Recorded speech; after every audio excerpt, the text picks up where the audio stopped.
বাঙালহালিয়ার পর থেকে রাস্তাটা মানে অলমোস্ট আমার কাছে কিছুটা সাজেক দিঘিনালার রাস্তাটার মতো লাগতেছে।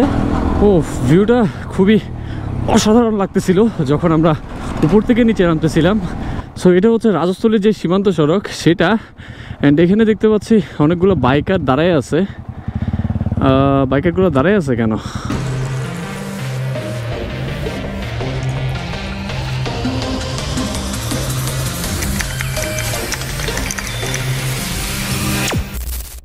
সো ব্রোস, বের হয়ে গেলাম আরেকটি ট্যুরের উদ্দেশ্যে। অ্যান্ড রিসেন্টলি লং একটা ট্যুর কমপ্লিট করে আসার পরে আমার মন জানি কেননা ডাকতেছে খালি পাহাড়ে যাই পাহাড়ে যাই পাহাড়ে যাই। অ্যান্ড দীর্ঘ অনেক দিন মানে এক সপ্তাহ যাবৎ আমি বৃষ্টি ওয়েদারের জন্য ওয়েট করতেছিলাম। বাট যখন আমার সময় মিলে তখন বৃষ্টি ওয়েদার থাকে না, আর যখন বৃষ্টি ওয়েদার থাকে তখন আমার সময় মিলে না। অ্যান্ড সব মিলে বৃষ্টির আসা বাদ দিয়ে আজকে বের হয়ে পড়লাম হচ্ছে পাহাড়ে যাওয়ার জন্য। সো আজকের ব্যাপারটা যেটা সেটা হচ্ছে যদি পাহাড়ে গিয়ে বৃষ্টি পাই সেক্ষেত্রে ব্যাপারটা জমে একদম ক্ষীর হয়ে যাবে। আর যদি বৃষ্টি না পাই তাহলে পাহাড়ের রাইডটা এনজয় করেই আমরা আজকেই চট্টগ্রাম ব্যাক করতেছি। অ্যান্ড আজকে যাচ্ছি হচ্ছে রাজস্থলী। অ্যান্ড আজকে আমরা দেখবো রাজস্থলীর অসাম জিগজ্যাগ পয়েন্ট যেটা আছে সেটা, অ্যান্ড রাজস্থলীর অসাধারণ থ্রিলিং যে রোড সেটা। সো হে এভরিওয়ান, আসসালামু আলাইকুম, it's me Hasib Chowdhury, welcome back to my YouTube channel bike warrior. So ট্যুরে বের হওয়ার দিন সর্বপ্রথম যে কাজটা থাকে সেটা হচ্ছে বাইকের ফুয়েল লোড করা। অ্যান্ড রাইট নাও আমার বাইকের ফুয়েলের অবস্থা খুবই খুবই খুবই করুণ, কারণ হচ্ছে লাস্ট কয়েকদিন আমার বাইক নিয়ে বের হওয়া হয় না, যার কারণে ফুয়েলও লোড করা হয় নাই। অ্যান্ড আজকে যেহেতু ট্যুরে যাব, সো ফার্স্ট অফ অল আমার কি করতে হবে, বাইকে ফুয়েল নিতে হবে। অ্যান্ড ফুয়েল নেওয়ার জন্য আজকে আমি যাব হচ্ছে আমার ফেভারিট পেট্রোল পাম্পে, যেহেতু আমি ট্যুরে বেরোচ্ছি। অ্যান্ড প্রতিবার ট্যুরে যাওয়ার সময় আমি ওই জায়গা থেকে তেল নিয়ে যাই অ্যান্ড একটা ভালো মাইলেজ অ্যান্ড ভালো পারফরমেন্স পেয়ে থাকি। সো যার কারণে এখন যাব হচ্ছে আমার ফেভারিট পেট্রোল পাম্পে আমাদের ফুয়েল লোড করার জন্য, মানে আমাদের যেই বিস্টের খাওয়ার রেডি করার জন্যে। অ্যান্ড আরেকটা ব্যাপার যেটা সেটা হচ্ছে ট্যুরের আগের দিনের কাহিনী। ট্যুরের আগের দিনের কাহিনীটা হচ্ছে বাইকটারে সুন্দর করে সার্ভিস করে দেন হচ্ছে রেডি করে রাখা। বাট আলহামদুলিল্লাহ আমার বাইক অলওয়েজ আমি টিপটপ কন্ডিশনে রাখি, যাতে আমাকে যখন যেখানে বলে বা আমার যখন যেখানে যাওয়ার মন চায় সেখানে আমি ছুটে যেতে পারি। অ্যান্ড এখনও প্রতিবারের মতোই আমার বাইক টিপটপ, সব কিছু all okay, all good. And গতকালকে আমাদের প্ল্যানটা হয়েছে আজকে আমরা বের হয়ে পড়লাম রাজস্থলীর উদ্দেশ্যে। সো এই হচ্ছে আমার favourite petrol pump BN Sonargaon filling station. And এখান থেকেই ট্যুরে যাওয়ার আগে আমি সবসময় ফুয়েল লোড করে থাকি। অ্যান্ড বরাবরের মতোই আজকেও এখান থেকে ফুয়েল নিতে চলে আসলাম। অ্যান্ড লাইন ধরে আমরা সবগুলো বাইক এখানে দাঁড়িয়ে গেছি উল্টাপাল্টাভাবে। আমাদের চট্টগ্রাম টু কক্সবাজারের রাস্তাটা যতটা ভয়াবহ বাসের কারণে, ঠিক চট্টগ্রাম টু কাপ্তাই পর্যন্ত যে রাস্তাটা আছে, এই যে কাপ্তাই রোড, এই রোডটা হচ্ছে অত্যন্ত ভয়াবহ। মানে এই যে সিএনজিগুলো দেখতেছেন, এই সিএনজিগুলোর কারণে মানে এখানে বা এই রাস্তায় সিএনজিরা যে পরিমাণ রাফ চালায়, আমার মনে হয় না অন্য কোনো রাস্তার মধ্যে এত রাফ সিএনজি কেউ চালায়। কাপ্তাই যাওয়ার সময় এই জায়গার ভিউটা আমার কাছে খুব বেশি পছন্দের। মানে এই পাশে যে ধান ক্ষেত আর পাহাড়ের যে কম্বিনেশনটা, মানে এই দুইটা কম্বিনেশনের যে ভিউটা তৈরি হয়, ভিউটা জাস্ট ওয়াও। অ্যান্ড দূর থেকে ওইখানে পাহাড় দেখা যাচ্ছে আর আশেপাশে সব কিছু আছে হচ্ছে ধান ক্ষেত আর ধান ক্ষেত। অ্যান্ড সামনে আছে হচ্ছে একটা হাইস, যার কারণে আপনাদেরকে দেখাইতে পারতেছি না। এই যে look at the view. By the way, আজকে আমাদের চট্টগ্রাম থেকে রাজস্থলী যাওয়া পর্যন্ত যে রোড ম্যাপটা সেটাও আপনাদেরকে বলে দিব, যদিও বা রোডটা খুবই ইজি। অ্যান্ড এখন যেটা আসছে সেটা হচ্ছে আমরা চট্টগ্রাম থেকে সোজা কাপ্তাই রোড হয়ে কাপ্তাই লিচুবাগান পর্যন্ত যাচ্ছি। অ্যান্ড লিচুবাগানের পরে কোন দিকে কোথায় যাচ্ছি সেটা আপনাদের সাথে একটু পরেই শেয়ার করতেছি। অ্যান্ড এই হচ্ছে কাপ্তাই লিচুবাগান। অ্যান্ড কাপ্তাই লিচুবাগান থেকে আপনারা যাবেন হচ্ছে এই রাস্তা ধরে। এটা হচ্ছে আপনার কাপ্তাইয়ের যে লিচুবাগানের ফেরিঘাট, ওই ফেরিঘাটের রাস্তা হচ্ছে এটা। অ্যান্ড জায়গাটা পর হচ্ছে কাপ্তাইয়ের আরও কিছু দূর আগে লিচুবাগান আপনারা দেখবেন, যেখান থেকে বান্দরবনের মানে সাইনবোর্ডে হচ্ছে বান্দরবনের কি দেখানো আছে, মানে বান্দরবনকে ইন্ডিকেট করা আছে যে এদিকে বান্দরবন যাওয়া যায়। অ্যান্ড ম্যাক্সিমাম ক্ষেত্রে আমি এই রাস্তাটা দিয়ে বান্দরবন ঢুকি। অ্যান্ড এ হচ্ছে ফেরির অবস্থা। অ্যান্ড ফেরি কি আছে? ও শিট, ফেরি তো নাই। অ্যান্ড অনেক পরিমাণ বাইকার ভাই ব্রাদার দেখা যেতেছে। অ্যান্ড আজকে কি সবাই কোথায় ঢুকতেছে? আজকে কি সবাই একসাথে বান্দরবন ঢুকতেছে নাকি? অ্যান্ড ফেরি হচ্ছে ওই পারে, ফেরি এই পারে আসার পরে দেন আমরা পার হইতে পারবো। তার আগে হচ্ছে আমাদেরকে এখানে দাঁড়ায় থাকা লাগবে। আমাদের 10 মিনিটের ফেরি জার্নি শেষ। অ্যান্ড ঘড়িতে সময় বাজে হচ্ছে কয়টা, 9টা বেজে 15 মিনিট। অ্যান্ড প্রচুর পরিমাণে রোদ পড়তেছে। অ্যান্ড গতকালকে ওয়েদার ফোরকাস্টে দেখছিলাম হচ্ছে আজকে হচ্ছে বৃষ্টি পড়ার সম্ভাবনা আছে, বাট দুপুর 1টার পরে বাকিটা দেখা যাক। বৃষ্টি পেলে ব্যাপারটা খুব বেশি জমে যাবে, আর যদি এই পরিমাণ রোদ থাকে তাহলে তো ভাইয়া ব্যাপারটা খুবই খারাপ হয়ে যায়।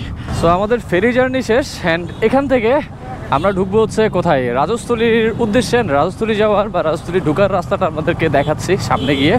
অ্যান্ড আজকে যে ব্যাপারটা লক্ষ্য করলাম, অনেক বেশি পরিমাণ বাইকার এই রাস্তা দিয়ে যাচ্ছে, মানে ট্যুরিস্ট যারা আছে তারা। অ্যান্ড আই থিঙ্ক সবাই রাজস্থলীর উদ্দেশ্যে যাচ্ছে, কারণ হচ্ছে বান্দরবন তো অফ। অ্যান্ড আমাদের এই একটা দুঃসংবাদ, মানে কিছুদিন পর পর পাহাড় অফ হয়ে যাওয়ার যে ব্যাপারটা, মানে খুবই দুঃখজনক, খুবই দুঃখজনক। আমাদের আসলে ঘোরার মতো, শান্তি পাওয়ার মতো জায়গা আছেই হচ্ছে বান্দরবন, আর বান্দরবনই যদি 2 দিন পর পর বন্ধ করে দেয়, আমরা আসলে যাবো কোথায়, ঘুরবো কোথায়, এটাই তো বুঝে পাই না। সো এখানে দাঁড়াইলাম হচ্ছে, চেকপোস্টে আমাদেরকে দাঁড় করাইছে, অ্যান্ড দাঁড় করাই হচ্ছে জিজ্ঞাসাবাদ করছে আমরা কোথায় যাচ্ছি। বাট আমরা বলছি হচ্ছে আমরা বান্দরবন যাচ্ছি। বান্দরবনও আসলে যাওয়ার ওরকম খুব একটা সুযোগ নাই, কারণ হচ্ছে বান্দরবন থানচি টানচি সব কিছুই বন্ধ। সো যাই হোক, আমরা আদৌ আজকে রাজস্থলী ঢুকতে পারি কি পারি না এটা নিয়ে একটা কনফিউশন আছে, but we will try our best. So এই হচ্ছে বাঙালহালিয়া, অ্যান্ড কাপ্তাই লিচু বাগান থেকে আপনারা ফেরি পার হওয়ার পরে আসবেন হচ্ছে বাঙালহালিয়া। অ্যান্ড এখানে বাঙালহালিয়াতে আপনারা এই যে পেয়ে যাবেন রাজস্থলী সাইনবোর্ড। অ্যান্ড রাজস্থলী হচ্ছে এদিকে, এখান থেকে আর 21 কিলোমিটার রাজস্থলী। অ্যান্ড আমরা যাওয়ার চেষ্টা করব হচ্ছে zigzag point. And Rajasthali zigzag পয়েন্টের যে ভিউটা, সেটা জাস্ট ওয়াও, যেটাকে আমরা অনেকে বাংলার লাদাখ বলে থাকি। আমার এই রাস্তাটা দিয়ে বা এই রাস্তার উপর দিয়ে যাওয়া আসা অনেকবার হয়েছে, বাট কখনো আমার রাজস্থলী যাওয়া হয় না। রাজস্থলী আমি যাচ্ছি হচ্ছে এবার for the first time. And Rajasthali আমাদের বাসার পাশে 100 কিলো বা 70 কিলোর আশেপাশে, এটা বাসার পাশেই বলা চলে। বাসার পাশে যে এত সুন্দর একটা জায়গা আছে, সেটা আসলে আমি আগে জানতাম না। অ্যান্ড রিসেন্টলি রাজস্থলী যখন ভাইরাল হয়েছে, তখনই বুঝতে পারলাম যে অ্যাকচুয়ালি রাজস্থলীর কী ভিউ, ভাই রে ভাই, জাস্ট ওয়াও। অ্যান্ড বর্ষায় এই রাস্তার ভিউটা আরও বেশি অসাধারণ হবে। যাই হোক, আজকেও বৃষ্টি পাওয়ার একটা ছোটোখাটো চান্স আছে। সো আই ডোন্ট নো কী হয়, বাট এই গরম পড়তে থাকলে তো খুব একটা ভালো হবে না ব্যাপারটা, মানে একটু কষ্ট হয়ে যাবে। বাঙালহালিয়ার পর থেকে রাস্তাটা মানে অলমোস্ট আমার কাছে কিছুটা সাজেক দিঘিনালার রাস্তাটার মতো লাগতেছে, মানে খুব বেশি আঁকাবাঁকা, মানে ভালো পরিমাণে কর্নারিং আছে। আর যে প্রবলেমটা সেটা হচ্ছে সাজেকের রাস্তার মতো, মানে দিঘিনালার রাস্তার মতো রাস্তাটা হচ্ছে উঁচা নিচের ভাঙ্গা চোরা, মানে মাঝখানে মাঝখানে যে ভাঙ্গাগুলো, এগুলো হচ্ছে আপনার কর্নারিংয়ের ক্ষেত্রে খুব বেশি প্যারাদায়ক অ্যান্ড রিস্কি। অ্যান্ড এই ধরনের রাস্তায় আসলে রাফ অ্যান্ড টাফ কর্নার কখনোই নেবেন না, রিল্যাক্সে যাবেন। কারণ হচ্ছে এসব জায়গায় চাকাটা মোটামুটি ব্যালেন্স থাকে না, আপনি মানে বাইকটা ইমার্জেন্সি সিচুয়েশনে সোজা করতে পারবেন না, ডিরেক্ট আপনার পরেই যেতে হবে। ও মাই গড, দেখছেন এই যে আমি এখানে এই রাস্তায় কত স্মুথলি যেতে পারতাম না, বাট এই যে উঁচা নিচা ব্যাপারটা আমার ভালো পরিমাণে পেন দিয়ে দিচ্ছে। ও ভিউটা খুবই অসাধারণ লাগতেছিল যখন আমরা উপর থেকে নিচে নামতেছিলাম। এর চেয়ে জোস ভিউ সামনে আমাদের জন্য ওয়েট করতেছে, লেটস সি কি হয়। অ্যান্ড এই যে রাস্তাটা বাঙালহালিয়ার পর থেকে, এই রাস্তাটাতে রাইড করে খুব বেশি পরিমাণে মজা পেতেছি, যার কারণ হচ্ছে এটার অসম অসম আঁকা বাঁকা কর্নারিং। অ্যান্ড মাঝখানে কর্নারের মাঝখানে এই যে বালিগুলো জমে আছে, এগুলো আবার ভালোই রিস্কি, মানে রিস্ক মিনস এটা খুব বেশি পরিমাণে রিস্কি। অ্যান্ড ওভারঅল মিলে রাস্তাটার রেটিং দিব হচ্ছে রাইডিংয়ের ক্ষেত্রে 9 আউট অফ 10। অ্যান্ড এই রাস্তাটা যদি ভালো হইতো, যেটাতে বলে ভাঙাচোরা না থাকতো, সেক্ষেত্রে রাইডটা আরও ভালোভাবে এনজয় করতে পারতাম। সো এটা হচ্ছে রাজস্থলীর যে সীমান্ত সড়ক সেটা। অ্যান্ড এখানে দেখতে পাচ্ছি অনেকগুলো বাইকার দাঁড়ায় আছে। বাইকারগুলো দাঁড়ায় আছে কেন, সেটা আই থিঙ্ক আমাদেরকে যেতে দিবে না বা আটকাইতেছে। যাই হোক, এটা নিয়ে আমরা প্রিপেয়ার ছিলাম যে আমাদেরকে চেকপোস্টে, লাস্ট চেকপোস্টে আটকায় ফেলবে। বাট আমরা রিকোয়েস্ট করে দেখব যাতে আমাদেরকে ভিতরে ঢুকতে দেয়। অ্যান্ড আমরা আমাদের নিজের রিস্কেই কোথায় যাব, ভেতরে যাব। তো রাইট নাও আসি হচ্ছে রাজস্থলী যে আর্মি ক্যাম্প, রাজস্থলী আর্মি ক্যাম্পে। অ্যান্ড এখানে যে বাইকারগুলা রাজস্থলী যাওয়ার জন্য আসছিল, সবাই হচ্ছে এই জায়গাটাতে আটকায় ফেলছে। অ্যান্ড আমরা চাইছিলাম হচ্ছে আমরা রিকোয়েস্ট করে ভেতরে ঢুকবো। অ্যান্ড এখনো পর্যন্ত রাসেল ভাই আসে নাই, তারা হচ্ছে কোথায় দাঁড়াইয়া ছবি তুলতেছে। অ্যান্ড এখানে কাহিনী যেটা হয়েছে সেটা হচ্ছে এক ভাই সে আর্মির সাথে চিটারি করতে গিয়ে এখন আমাদের সবাইরই বিপদে ফেলে দিচ্ছে। এখন আর্মি বলতেছে 2 মিনিটে জায়গাটা ক্লিয়ার করো। সো লেটস সি কি হয়, কাহিনী কি হয়, ভাগ্যে কি আছে। সো এই হচ্ছে বাংলাদেশের পার্বত্য অঞ্চলের অবস্থা। অ্যান্ড এখানে রাজস্থলী যে আর্মি ক্যাম্প আছে, রাজস্থলী আর্মি ক্যাম্পে এসে প্রায় অলমোস্ট 30 থেকে 40 মিনিট আমরা রিকোয়েস্টই করতে থাকলাম, বাট যাওয়ার সুযোগটা আসলে হইলো না। অ্যান্ড এদিকে ভাই ব্রাদাররা সবাই হচ্ছে বসে বসে এদিকে আড্ডা দিতেছে, মানে হতাশ হয়ে, এরা হচ্ছে ঢাকা থেকে আসছে, সেই জায়গায় আমরা তো মোটামুটি চট্টগ্রাম থেকে আসলাম। সো রাজস্থলী যারা আসতে যাচ্ছেন তারা প্লিজ এখন আপাতত পর্যন্ত মানে আপনাদের এই প্ল্যানটা পোস্টপোন করেন, কারণ হচ্ছে এখানে কোনোভাবেই উঠতে দিচ্ছে না। অ্যান্ড লাস্টলি আমরা জাস্ট রিকোয়েস্ট করলাম যে আমরা এখানে উঠে জাস্ট কয়েকটা ছবি উঠাবো, ছবি উঠে দেন আমরা আবার ব্যাক করতেছি। আমাদেরকে ওই ছবি ওঠানোর পর্যন্ত সুযোগ দেওয়া হয় নাই। অ্যান্ড রাজস্থলী 0 কিলোমিটারে আমাদেরকে আটকায় দেওয়া হয়েছে। অ্যান্ড আপনারা যারা রাজস্থলী আসতে চাচ্ছেন তাদেরকে ইন রিসেন্টের আপডেট, আপনারা রাজস্থলী আসতে পারবেন না। অ্যান্ড যারা দূর থেকে আসতেছেন স্পেশালি ঢাকা থেকে, আপনারা যদি প্ল্যান করে থাকেন যে আমরা রাজস্থলী যেতে না পারলে আমরা বান্দরবন থানচি হয়ে চলে যাব বা থানচি ঢুকবো, সেই সুযোগটাও এখন পর্যন্ত নেই। অ্যান্ড থানচি ঢুকা যাচ্ছে না, বাট বান্দরবন চিম্বুক পর্যন্ত যাবেন। বাট বাইকারদের জন্য বান্দরবন চিম্বুক আসলে এগুলা জাস্ট নাথিং। এখানে আসলে বাইকাররা যায় হচ্ছে শান্তি পায় না। সো ওভারঅল মিলে হচ্ছে হিলে বা বান্দরবন না, চট্টগ্রাম পার্বত্য অঞ্চল যেগুলো আছে সেগুলো মোটামুটি অ্যাভয়েড করাই বেটার। সব জায়গায় মোটামুটি খারাপ পরিস্থিতি চলতেছে। অ্যান্ড এখানে দোকানে সবাই দাঁড়াইছে। হতাশ, আমি খুবই হতাশ, কারণ হচ্ছে যে প্ল্যানটা করে আসছি সেই প্ল্যানটা আমাদের সাকসেস হয় নাই।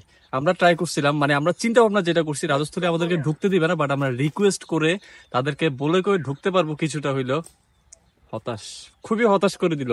সো আমাদের রাজস্থলীর প্ল্যানটা এখানেই পোস্টপোন হয়ে যাচ্ছে। অ্যান্ড নেক্সট যে গন্তব্য সেটা আপনাদের সাথে মোটরব্লগের সাথে বলতেছি। পেলে সবগুলো হচ্ছে খুব পরিমাণে হতাশ হয়ে গেছে। সবার খুব একটা এক্সপেকটেশন ছিল, কারণ হচ্ছে আজকে আমরা এই ট্যুরে যারা যারা আসছি মোটামুটি কেউই রাজস্থলী এর আগে যায় নাই। অ্যান্ড নতুন একটা জায়গা এক্সপ্লোর করার যে এক্সাইটমেন্টটা সেটা আসলে অনেক বেশি। আমার গতকালকে রাত থেকে যখন আমি শুনছি যে রাজস্থলী খোলা, তখন থেকে আমার এক্সাইটমেন্ট কাজ করতেছিল যে রাজস্থলী যাব এরকম একটা অবস্থা। বাট এসে যখন মানে একদম দ্বার প্রান্ত থেকে ফিরে যাওয়া লাগতেছে, ওই ব্যাপারটা আসলে খারাপ লাগার।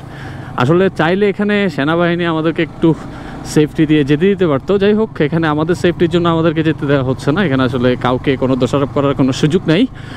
ইনশাল্লাহ আমাদের পার্বত্য অঞ্চলের অস্থিতিশীল পরিস্থিতি খুব সুন স্থিতিশীল হয়ে যাবে, তখন আমরা আবার আগের মতো ফ্রিলি পাহাড়ে রাইড করতে পারবো। অ্যান্ড লাস্ট 2 বছর আগের কথাগুলো মনে পড়ে যায় বারবার, যখন আমরা যখন ইচ্ছা তখন পাহাড়ে চলে যেতাম, বান্দরবনে রাইড করতাম। হোয়াটএভার, আজকের মতো আমাদের ব্যাড লাক। অ্যান্ড এখন আমাদের যে প্ল্যানটা সেটা আগে আপনাদের সাথে একটু শেয়ার করি। এখন হচ্ছে আমরা রাঙ্গামাটি মানে কাপ্তাই রাঙ্গামাটি হয়ে সিন্দুকছড়ি যাব। অ্যান্ড সিন্দুকছড়ি থেকে আমরা যাব হচ্ছে রামগড় তানাক্কাপাড়া। অ্যান্ড রামগড় তানাক্কাপাড়া সিন্দুকছড়ি যে ব্যাপার স্যাপারগুলো সেগুলো আপনারা দেখবেন হচ্ছে পরবর্তী অন্য কোনো ব্লগে, মানে পরবর্তী ভিডিওতে। অ্যান্ড এই ভিডিওটা এখানে স্কিপ করে দিচ্ছি। অ্যান্ড যাওয়ার আগে আরেকটা ব্যাপার আপনাদেরকে আবারও বলে যাই, সেটা হচ্ছে আপনারা যারা এখন রাজস্থলী প্ল্যান করতেছেন, রাজস্থলী আসার জন্য বা বান্দরবন থানচি যাওয়ার জন্য প্ল্যান করতেছেন, আপনারা আপনাদের প্ল্যান এখন আপাতত পোস্টপোন করেন। কারণ আমরাও একটা ভুল ইনফরমেশন, ফেক ইনফরমেশন পেয়ে এখানে আসছে যে রাজস্থলী খোলা আছে, বাট অ্যাকচুয়ালি এখানে এরকম কিছুই ঘটে নাই। সো আপাতত আজকের মতো ভিডিও থেকে বিদায় নিচ্ছি এখানেই। দেখা হচ্ছে আবার পরবর্তী অন্য কোনো ভিডিওতে। তবে মতো ভালো থাকবেন, সুস্থ থাকবেন, আর অবশ্যই ভালো মানের হেলমেট পরে বাইক রাইড করবেন। আসসালামু আলাইকুম।